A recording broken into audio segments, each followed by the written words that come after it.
Tliet ġimgħat il-bogħod mill-mozzjoni tal-Oppozizzjoni fuq il-ġustizzja u l-intern, Karm Mifsud Bonnici jippreżenta lil mezzi tax-xantir numru ta' vetturi ġodda u żewġ dinghies li ser jibdew jintużaw mill-korp tal-Pulizija.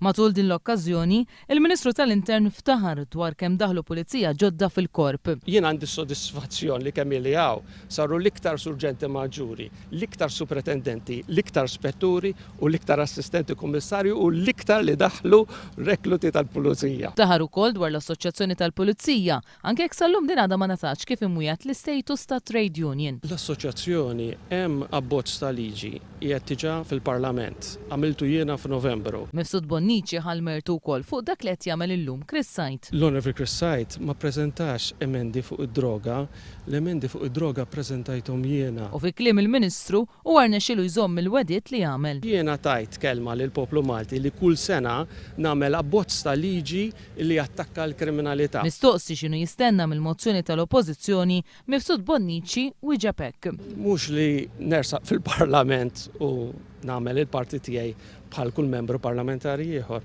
Għaliex għandek xi dubju fuq ix-xogħol li għamilt jiena bħala Ministru. Il-Ministru Karm Mifsud Bonnici qal qed jistenna l-eżitu tal-vot fuq il-mozzjoni. Issa naraw dak il-poplu jiġġudika, Sinjura.